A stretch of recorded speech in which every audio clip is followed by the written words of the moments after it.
Sri Lanka is an island off the coast of India that has been ravaged by civil war for more than 2 decades.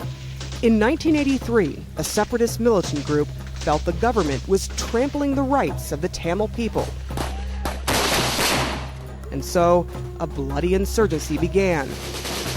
The fighters became known as the Tamil Tigers. They used suicide bombs and recruited women and children as fighters. Their tactics became so vicious, they were branded a terrorist organization by more than 30 countries. Bloody battles raged between the rebels and the government for almost 26 years. The Tamil Tigers were finally defeated by the Sri Lankan army in May of 2009. No one outside of Sri Lanka fully understands the details of what happened during the final months of the war because the Sri Lankan government restricted access to aid agencies and independent journalists. So we've just arrived in Colombo. Things seem to be... In January, I was allowed to enter Sri Lanka as a journalist. My crew and I traveled into the areas hardest hit by the fighting and spoke to those who were caught in the middle. Their suffering was profound, but through their stories, we got a rare glimpse into the power and endurance of the human spirit.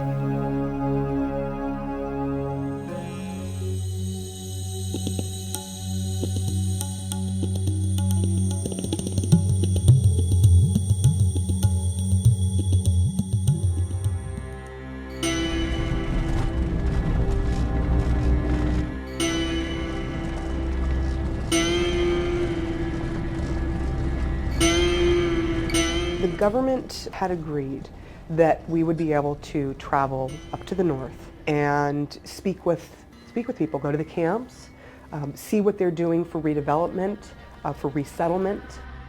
So we're traveling north along the A9 highway that basically splits up the middle of Sri Lanka and goes to the north. There were these little areas and lookout posts all the way along. You started seeing more and more of that as you're driving on, and you knew, like, all right, we're here, we're in it. Before they agreed to let us in, no foreigner could just get in a car and drive. You had to go with the army.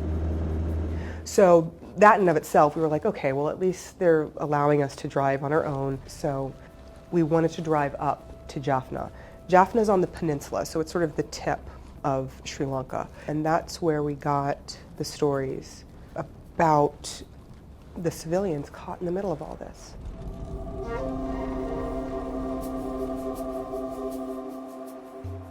We were literally going into this place knowing that there were about 70,000 people who had come back into Jaffna.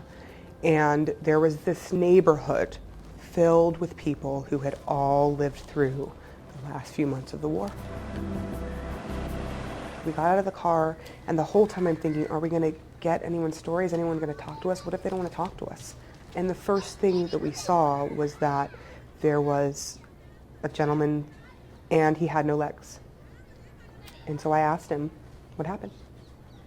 And he started telling this horrific story. The year was 2006. We went as guests for a wedding. During the wedding feast, some shelling began. Suddenly, the war had flared up again, as it would do, time in, time and again, and they got stuck. They got caught. The army was attacking from one side, and the Tamil Tigers were fighting from the other. We were caught in the middle. And from that point forward, they couldn't go back, and they couldn't go forward. So they had to figure out how to survive in the middle of all this. For 3 years, the family was caught. The worst of it came in 2009, the last few months of the war. The bombing started at the place where we were staying, and we wanted to move to another place. So we tied all our food to a motorcycle. For the rest of the stuff, my son went to the road to see if we could get a car, and the bomb fell there. he died right there. And she had this book filled with pictures, and she's going through the book, and the tears come. The son had died a year prior, and they were going to do what is a traditional thing in the Tamil population, and they have what's called a puja, which is basically a prayer service to remember family members who have died. And the entire neighborhood, friends and some of their neighbors, came to help make this meal, to help remember this young man who they had lost.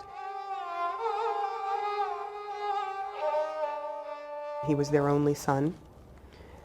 And when that happened to them, obviously complete devastation, but you just kept going.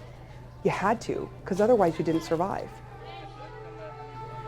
On the exact same day the son died, the family suffered another horrific blow. We heard the noise of an explosion. We crouched to the ground. When I turned around, I saw a shell falling near my leg and exploding. One leg was damaged badly. The other leg was only lightly injured. So he's taken to the hospital. There were no medicines. Medical supplies came by ship. Until a ship came, they refused to discharge him. 8 days they kept him. In those 8 days, his legs got gangrene, so they had to amputate both legs. And when you ask them, who do you blame for this? Are you angry? They're just sorry. They're just devastated that this happened to them. For the life after the war, the mother said, look, we were given a bit of money, and we were given some rations, some food,